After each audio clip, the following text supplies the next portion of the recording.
esta mañana, un momentito. Un poquito más adelante. Ponemos la falsa aquí. Vale. Vamos a abrir las Biblias en Mateo, capítulo 16. Y vamos a leer los versículos del 13 al 18.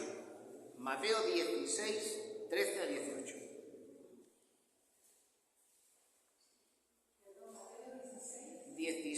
Versículo 13 al versículo 18.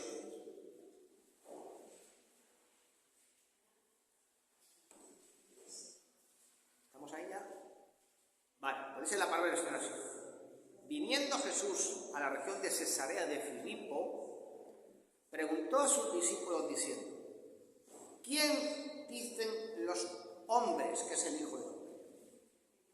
Ellos dijeron: unos Juan el Bautista, otros Elías y otros Jeremías o alguno de los profetas. Y él le dijo: ¿y vosotros? ¿Quién decís que soy yo? Respondiendo Simón Pedro, dijo: tú eres el Cristo, el Hijo del Dios viviente. Entonces le respondió Jesús: bienaventurado eres Simón, hijo de Jonás, porque no te lo reveló carne ni sangre, sino mi Padre que está en los cielos. Y yo también te digo que tú eres Pedro, y sobre esta roca edificaré mi iglesia, y las puertas del Hades no prevalecerán sobre ella. ¿Quieres poner el mapa?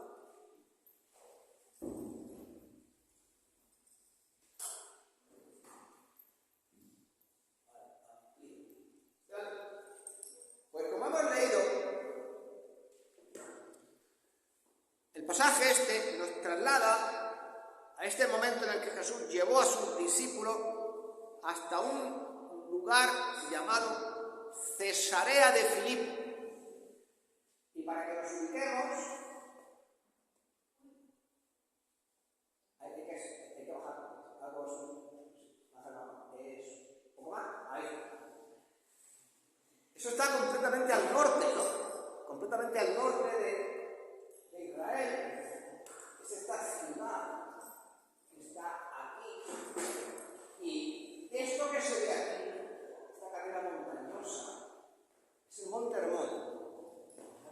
¿Qué? No te pongas algo de la mesa que tú estás levando la... Esa carrera montañosa es el Monte Hermón. Y de ahí sale un afluente, un río, que luego va al lago de Tulé, y después al mar de Galilea, y termina siendo después el río Jordán. Bueno, pues ahí, a esta ciudad, se lo llevó el Señor Jesús. Y esta ciudad era una ciudad muy hermosa, pero también era una ciudad donde se practicaba el culto a Baal, al dios de la fertilidad. Por eso hubo un tiempo en que esta ciudad antiguamente se llamaba Balinas, porque Balinas viene de Baal, ¿vale? Bien, y posteriormente se le cambió el nombre, y creo que aquí se dice que no lo veáis, porque bueno, se ve 5 y abajo, entre paréntesis, dice Panias. ¿Por qué? A ver, ¿quieres poner la siguiente imagen? Sí, la imagen, la foto. ¿Por qué se le llamaba Panias? Pues porque en este lugar se adoraba o creían los griegos que en las cuevas del Monte Hermón era donde había nacido el dios Pan. Cierra. No. Claro, hay una imagen que es un mapa. Es un JPG. ¿No? La hemos descargado ahí. La 2, sí. Esta. Y este era el dios Pan. Como podéis ver, era un dios que era mitad hombre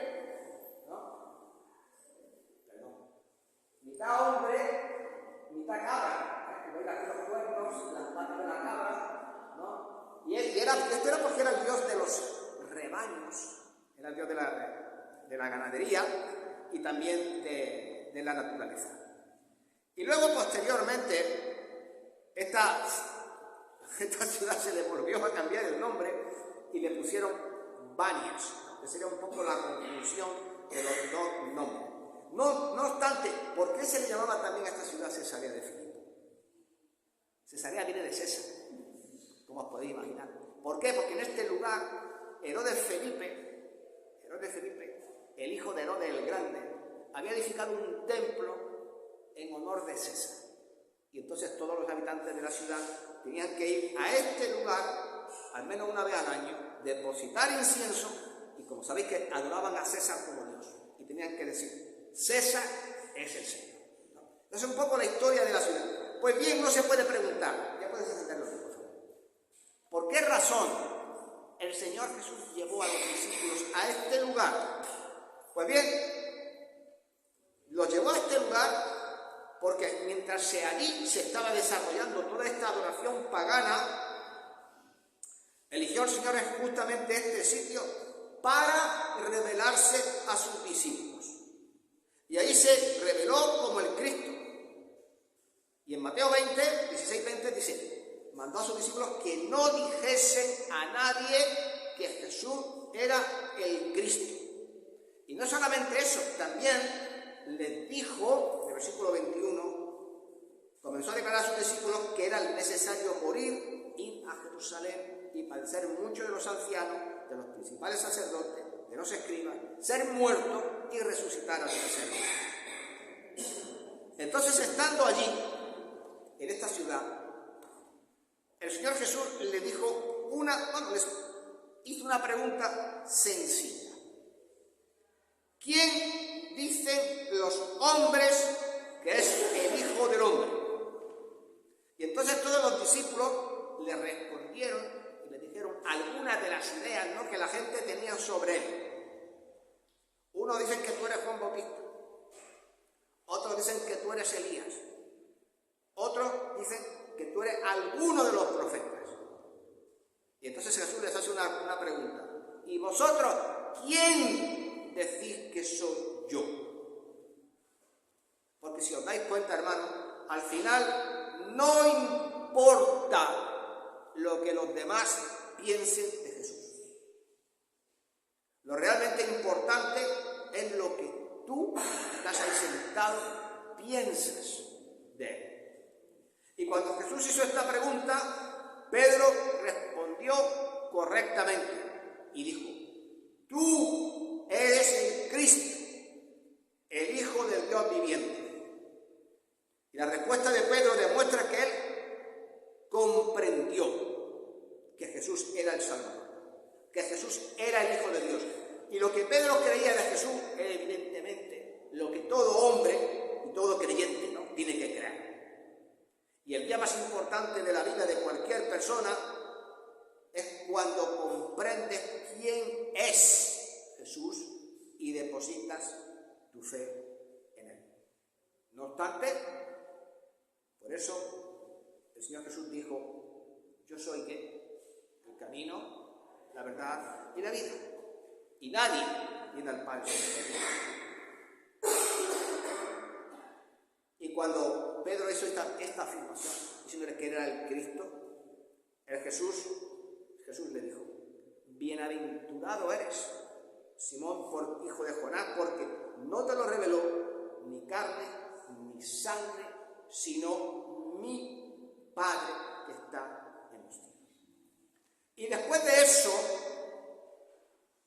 de revelar su identidad, quién era él, ahí, en el versículo 18 que hemos leído, Jesús le anuncia a todo el mundo su intención de crear la iglesia. Este versículo 18, hermanos, ha traído mucha confusión y mucha falsa doctrina en torno a su interpretación. Pero si uno lo estudia, y es lo que vamos a hacer hoy, se puede aclarar fácilmente toda esa confusión. En este versículo Jesús hace afirmaciones sobre la iglesia. Nos dice qué es y nos dice por qué existe. Y justamente en eso es lo que vamos a meditar hoy. La primera afirmación que Jesús hace en el versículo 18 es: yo edificaré mi iglesia. Yo edificaré, hermanos, porque la iglesia es una gran responsabilidad. Y muchas veces nosotros queremos asumir la responsabilidad de la iglesia. Y cuando, por ejemplo, un día como hoy, han faltado muchísima gente, uno se pregunta, ¿por qué la asistencia baja? ¿Por qué la gente no viene? ¿Soy yo el culpable de lo que está pasando? Pues dejadme deciros una cosa. El crecimiento de la iglesia no es nuestra responsabilidad. Porque fue el Señor quien dijo, yo edificaré mi iglesia. Y esta verdad se refuerza con lo que dice Hechos 2:47. El Señor añadía cada día a la iglesia los que habían de ser, ¿qué? Salvos. Y hay cierto salmo por ahí que dice que si Jehová no edificare la casa, en vano trabajan los que la edifican. ¿Quién hace crecer a la iglesia? El Señor. Y sí, desde luego que el Señor espera que nosotros compartamos el Evangelio, pero la iglesia es del Señor, le pertenece a Él, y Él es quien la edifica. No nos equivoquemos, no somos nosotros. Nuestro deber como cristianos es ser tan santos como podamos ser. Y esforzarnos porque en la iglesia exista un ambiente donde el Espíritu Santo pueda obrar. Eso sí que es directamente nuestra responsabilidad. Si una persona entra por esa puerta, ¿qué hacemos? Le damos la bienvenida. Somos amables, ¿verdad? También tenemos que ser activos a la hora de compartir acerca de Jesús. Debemos orar por la iglesia, evidentemente. También podemos orar por su crecimiento. Y evidentemente hay otras muchas cosas que podemos hacer. Pero en última instancia, el crecimiento de la iglesia no está en nuestras manos. Está en las manos del Señor. Y el Señor siempre está añadiendo personas a su iglesia. ¿Sabéis lo que ocurre? A veces las añade aquí, a veces las añade allí, a veces en la otra iglesia. Pero siempre está trabajando para salvar a personas y añadirlas a su iglesia. Porque esta es su promesa. Yo edificaré mi iglesia. Y Jesús llamó a la iglesia mi iglesia. ¿No? En este versículo. Y nosotros también utilizamos esta terminología constantemente. ¿Qué decimos? Voy a mi iglesia. Esta es mi iglesia. ¿La iglesia es nuestra? No. No es nuestra. Es suya. Es del Señor. ¿Por qué? Porque fue el Señor Jesús quien murió por ella para hacerla realidad. Y por eso la iglesia le pertenece. Y como la iglesia es suya, la parte que a nosotros nos corresponde es ser cuidadosos con la forma en que la dirigimos. Porque tenemos que asegurarnos de que todo lo que se hace en la iglesia sea para glorificar a Dios. No puede ser de otra manera. Y tenemos que asegurarnos de que la iglesia funcione conforme a su voluntad y para su gloria. Y al final, no es solamente el pastor quien va a dar cuenta de esto, que evidentemente sí. Todos nosotros, que somos parte de la iglesia, vamos a dar cuenta de ello al Señor en su día. El Señor dijo, y aquí llegamos ya al versículo polémico, sobre esta roca edificaré mi iglesia. Todo el mundo sabe que cierta denominación religiosa ha interpretado este versículo como una referencia al apóstol Pedro. Y lo ven como la roca sobre la que Jesús edificaría su iglesia. Pero ya os digo yo de antemano que la roca de este pasaje no se refiere a Pedro, se refiere al propio Señor Jesucristo. Cristo es la roca sobre la que se asienta la iglesia, porque Él es el fundador y el fundamento o el cimiento de la misma. Si la iglesia se hubiese construido sobre Pedro,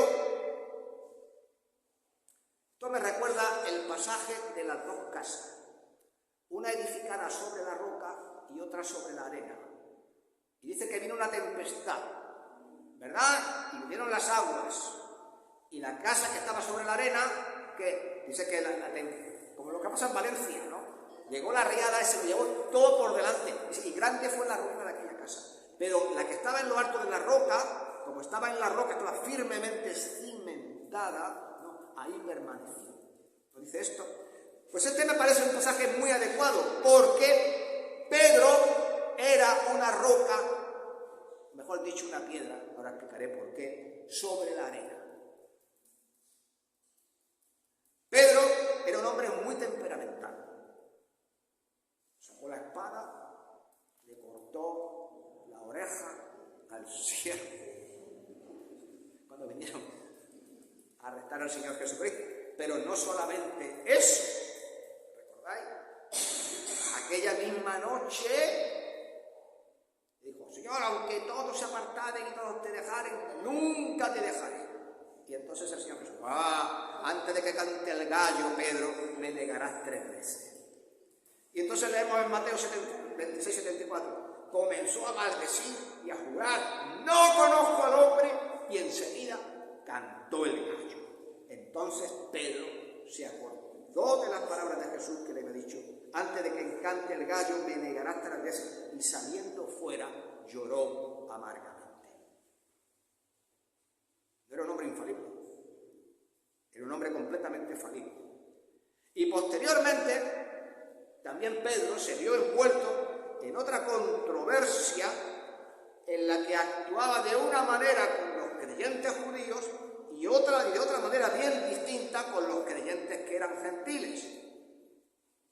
Y entonces en la carta a los Gálatas Pedro escribe: Pedro vino a Antioquía y le resistí cara a cara porque era de condenar.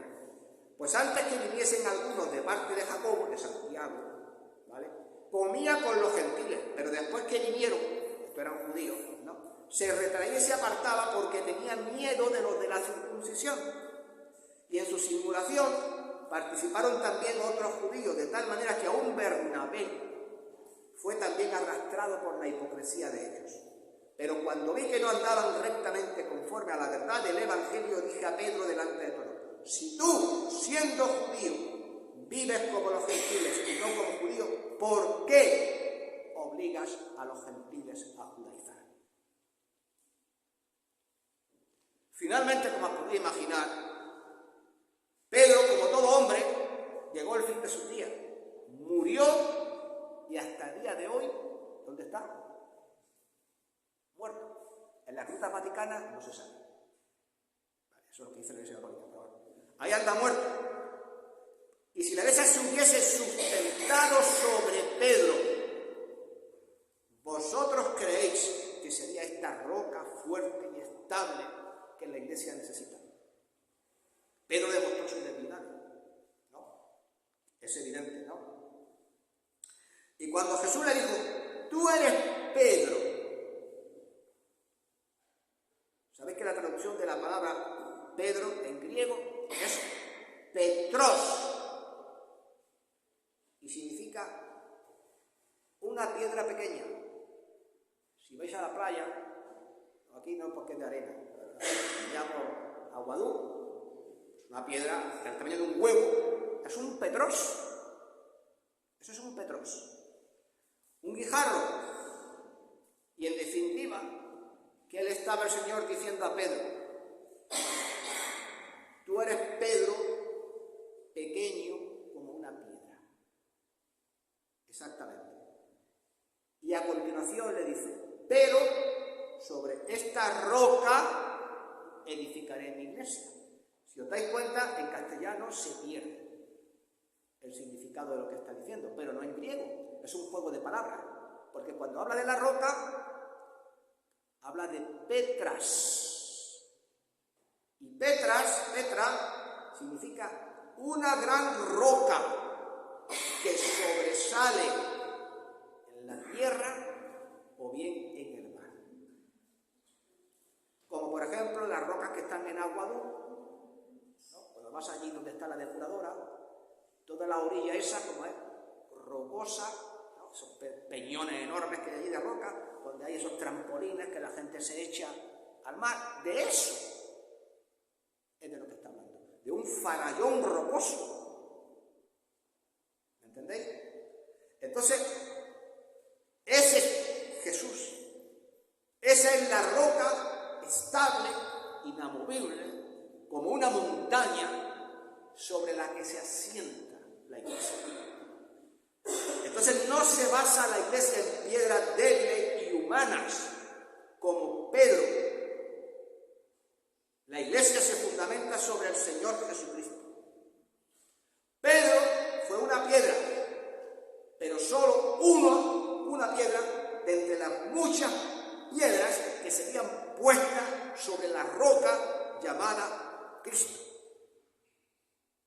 Y nosotros también, dice la Escritura, que somos piedras. Aquí algunos se creen una roca como un farallón rocoso grande. Todos somos piedras débiles, todos que pecamos. ¿Entendemos? Y fallamos. Pero ¿cuál es la roca que no se mueve de su lugar? Cristo. Y la iglesia es tan estable como su cimiento. Y su cimiento, ya por enésima vez lo digo, es el Señor Jesucristo. Así que podemos confiar en el arquitecto de la iglesia, que es el Señor Jesús, para edificarla y para mantenerla. Y la iglesia nunca se irá a ninguna parte. Aquí va a estar hasta el día en que el Señor Jesús venga. Y como dicen las Escrituras, Él siempre está edificando y asegurando su iglesia. Dice Efesios 2:20, edificado sobre el fundamento de los apóstoles y de los profetas, siendo la principal piedra del ángulo Jesucristo mismo. ¿Quieres ponerlas en la foto número 3? ¿Quieres hablar?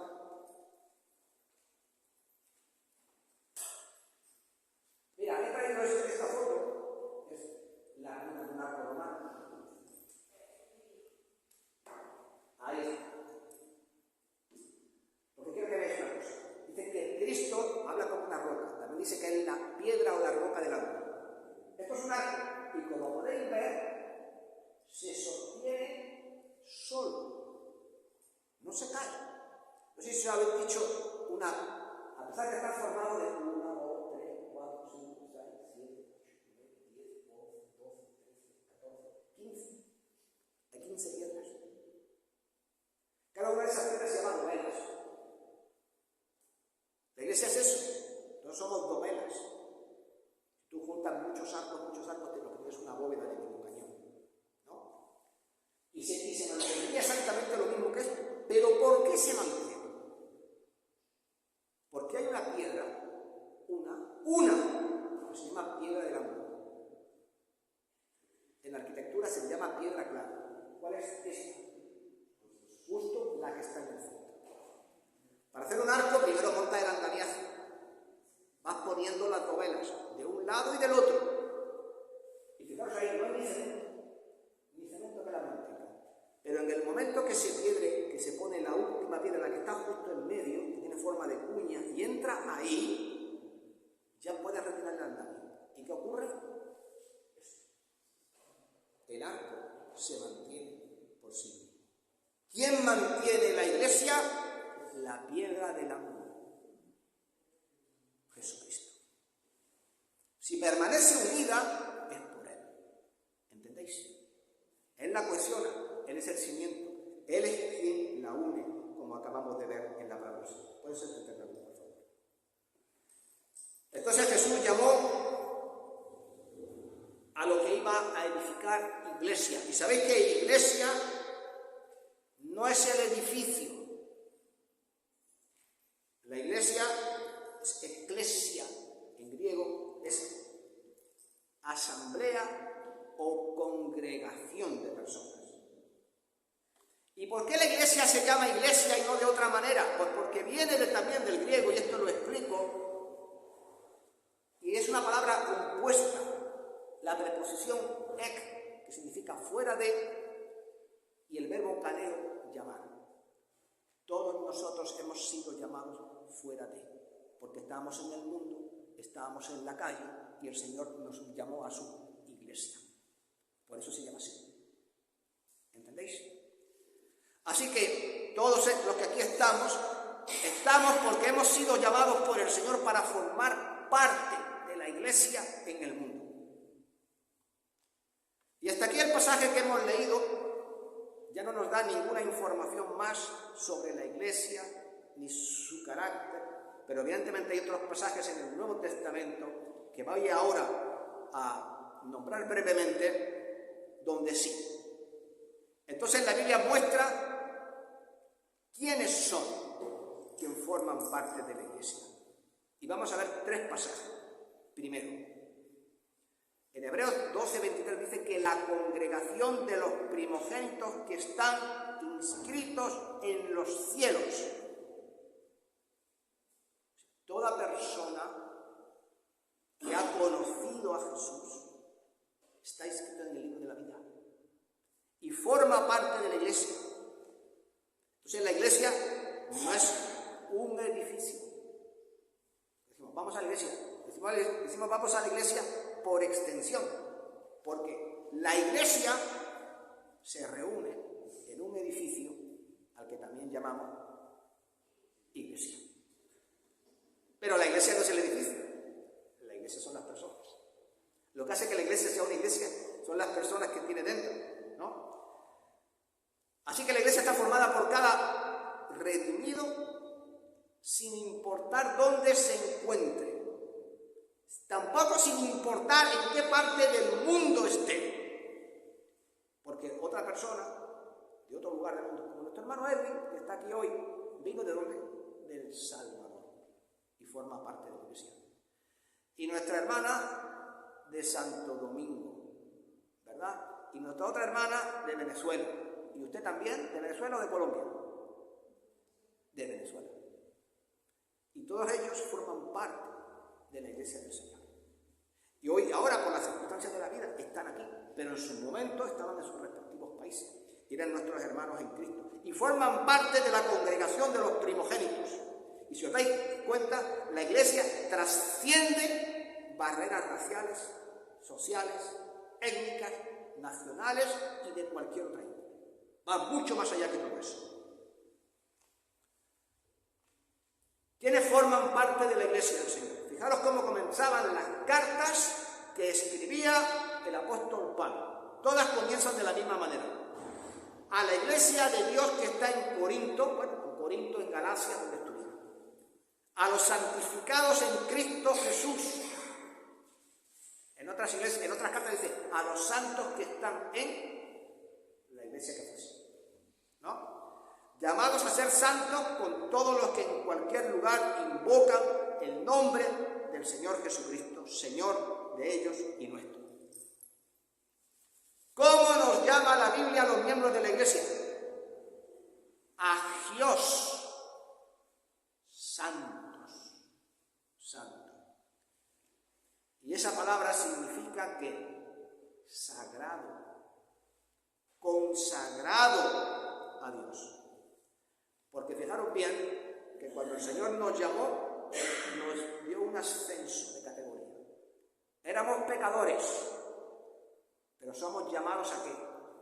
A ser santos. Así que no solamente eres salvo, eres santo, reservado para que Dios te use. Y eres suyo, parte de Dios. Dice, ¿o ignoráis que vuestro cuerpo es templo del Espíritu Santo, el cual es de vosotros, el cual tenéis de Dios y que no sois vuestros? Porque habéis sido comprados por precio. Glorificad pues a Dios en vuestro cuerpo y en vuestro espíritu, los cuales son de Dios. Así que no somos nuestros. ¿Podemos hacer con nuestro cuerpo lo que nos dé la gana? Respuesta categórica: no. Con mi cuerpo, todo lo que puedo y debo hacer es glorificar a Dios. ¿Por qué? Porque soy santo. Mi cuerpo está llamado para traerle la gloria a Dios. Si me emborracho, no le estoy trayendo la gloria a Dios. Si me drogo, tampoco. Si voy por ahí vociferando por la calle, comportándome como un energúmeno, tampoco. No podemos o no debemos hacer estas cosas. Y finalmente también la Escritura nos dice que todos nosotros, lo mismo que Pedro, somos ¿qué? Petros, piedras. Porque 1 Pedro 2:5 dice, vosotros también como piedras vivas, sed edificados como casa espiritual y sacerdocio santo para ofrecer sacrificios espirituales aceptables a Dios por medio de Jesucristo. Entonces, 1 Pedro 2:5. Como Pedro, somos guijarros. Nos hemos puesto ahí a picar para descubrir las tuberías. Esta iglesia no está hecha de ladrillos. ¿Sabéis de lo que está hecho? Como la mayoría de las casas de Merilla. De asperones, de eso de asperón, de la playa, de todo eso. Empiezas a picar, todo eso sale. Todo eso es lo que hace, todo eso que está ahí, en esas paredes, es lo que conforma este edificio. Y lo que Pablo nos está diciendo, tú eres una piedra, como esta, que conforma parte de un edificio llamado iglesia. Entonces, los apóstoles, si os dais cuenta, fueron la primera capa de piedras con las que el Señor empezó a formar los muros, entre comillas, de la iglesia. Y luego toda aquella gente que se salvó, ¿no?, con la predicación de ellos, fueron la siguiente capa de piedras, ¿no?, que vinieron. Y así sucesivamente a lo largo de los siglos hasta hoy. Y así el Señor ha estado edificando la iglesia con piedra cuidadosamente seleccionada. No ha sido cualquier piedra.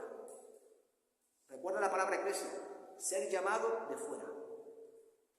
El Señor te escogió a ti, te llamó a ti y te agregó al edificio que está construyendo, llamado iglesia.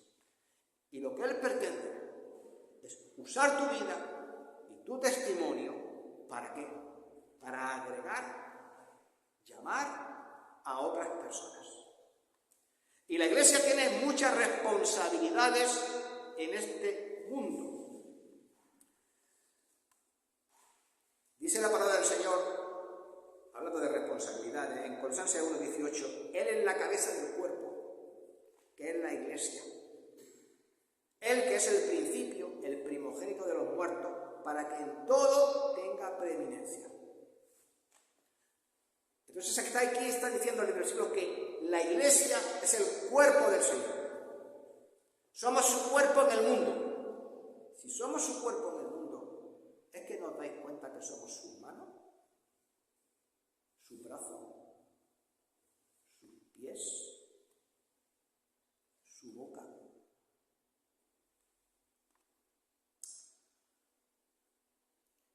Lo que el mundo ve de Jesús, ¿sabes qué es? Lo que ve en ti, que formas parte de la iglesia. Que Cristo sea glorificado o que Cristo sea maldecido, ¿sabes de quién depende? De ti.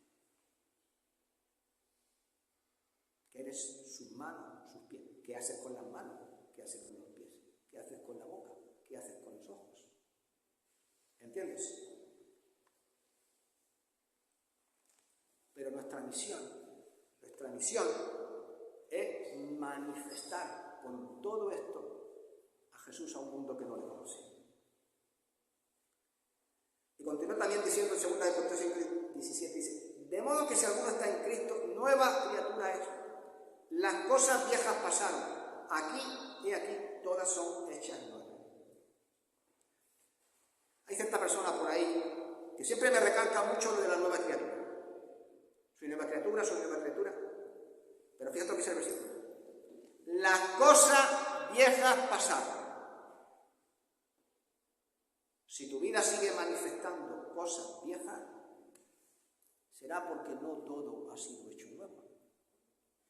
Y que por lo tanto hay cosas que tienen que cambiar. Y eso lo ve la gente. Y te pregunto, ¿y eso trae la gloria a Dios?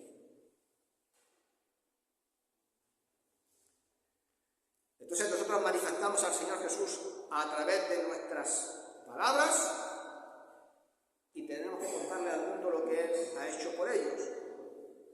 ¿No lo dijo también el apóstol Pablo? No me avergüenzo del Evangelio, ¿por qué? Porque es poder de Dios para salvación de todo aquel que cree. Al judío primeramente y también al griego, porque en el Evangelio la justicia de Dios se manifiesta y se revela por fe y para fe. Pero no solamente basta con hablar. ¿Qué dice Efesios 2:10? Porque hechuras suyas son, creados en Cristo Jesús para buenas obras, las cuales Dios preparó de antemano para que anduviésemos en ellas. Porque por si alguien todavía no se ha dado cuenta de esto, la mejor manera que tenemos de demostrarle al mundo lo que creemos es por lo que hacemos. Palabreros, está el mundo lleno. Basta encender la televisión y oír a los políticos decir toda clase de cosas. Pero ¿sabéis qué? Todo el mundo conoce el refrán que dice: una cosa es predicar y otra dar trigo. Pues ¿sabéis qué? Hay que dar trigo. Hay que demostrar lo que creemos. Y lo dijo Santiago: muéstrame tu fe sin tus obras y yo te mostraré mi fe. ¿Por qué? Por mis obras. Y esta es otra de las maneras en las que el Señor llama a la gente para entrar en su iglesia. Y en Efesios 3:21 dice: y a Él sea la gloria en la iglesia de Cristo Jesús, por todas las edades, por los siglos de los siglos. Por lo tanto, ¿qué se debe hacer en la iglesia? Todo lo que se haga, todo lo que se diga, tiene que ser para traer la gloria a Dios. Las canciones que cantamos, los sermones que se están predicando, las oraciones que pronunciamos, las actividades que hacemos, como la reunión de mujeres, o la escuela dominical, o el curso teológico, o el evangelismo, todo tiene que ser para dar la gloria a Dios. Y si algo importa en la iglesia, es precisamente eso, que todo le dé la gloria a Dios. El versículo 18 concluye con una declaración. Dice: si las puertas del Hades o del infierno no prevalecerán contra ella. Así que vamos a pensar por un momento. ¿No hay momentos también, por lo menos a mí me lo parece, en que la iglesia parece... Estamos inmersos en un mundo lleno de pecados y a veces, ¿qué puedo yo hacer para contrarrestar todo esto que está pasando? Pero sin embargo, el Señor Jesús dijo: las puertas del infierno no prevalecerán contra ella. Aquí la iglesia es como si fuese un ejército que ataca la posición enemiga y lleva la batalla hasta el campo del enemigo. Pero la mayoría de las veces la iglesia, ¿sabes lo que hace? Se retrae, cierra filas y se queda inerme, viendo lo que está pasando a su alrededor. Ahora yo me pregunto, ¿y no es hora de que la iglesia despierte? ¿Y no es hora de que reconozca que hemos recibido esta promesa del Señor? ¿No es hora de que dejemos ser meramente pasivos y comencemos a ser proactivos? ¿No es hora de que llevemos la batalla al enemigo y lo enfrentemos en su propio terreno? Porque tenemos la promesa de parte de Dios de que vamos a prevalecer. Y puede que en esta lucha perdamos batallas, pero lo importante no son las batallas, ¿sabes lo que es importante al final? ¿No? Una guerra se ganan batallas y se pierden batallas, pero lo importante al final, ¿qué es? Ganar la guerra. Y lo que el Señor Jesús te está diciendo es que el infierno no prevalece. ¿Quién va a ganar la batalla? La Iglesia. ¿Y cómo lo vamos a hacer? Donde hay pecado, ¿qué hay que hacer? Oponerse a él. Siendo testigos del Señor Jesucristo en nuestros hogares y donde estemos, no avergonzándonos de quienes somos y siendo por encima de todas las cosas sal y luz en este mundo. La Iglesia puede ser una fuerza poderosa en este mundo y debemos, hermanos, orar por ella. Debemos examinar nuestro corazón y ver cómo podemos todos nosotros ser los mejores administradores posibles de la Iglesia a la que asistimos, en este caso de la nuestra, de esta aquí. La Iglesia es algo precioso, ¿no? Y tenemos que hacer todo lo que esté de nuestra parte para garantizar que pueda llegar a ser todo lo que Dios quiere que la Iglesia sea.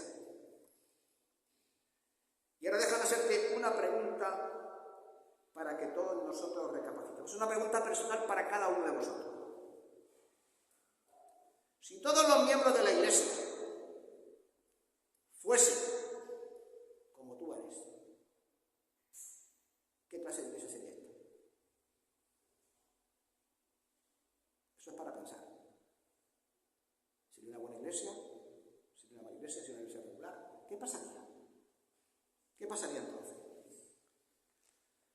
Yo particularmente me gustaría ser un mejor miembro de esta iglesia y poder llegar a ser todo lo que Dios quiera de mí. La pregunta es, ¿y tú qué? ¿Qué esperas?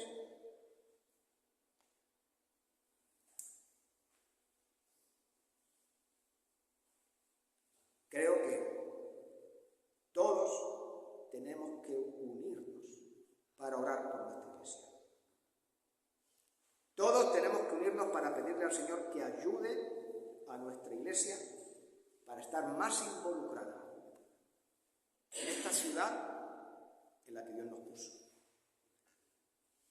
Que Dios nos ayude para cambiar todo aquello que en nuestra iglesia necesita ser cambiado y a mantenernos firmes en todo lo que se tiene que preservar. Y te vas a unir a mí para pedirle al Señor a que nos ayude para ser cuidadosos en todo lo que hagamos para la gloria de Dios. Y te vas a unir a mí para pedirle al Señor que haga de la Iglesia Bautista de Melilla la iglesia que Él quiere que sea. ¿Os vais a unir? Pues vamos a ponernos en pie y vamos a orar por nuestra iglesia.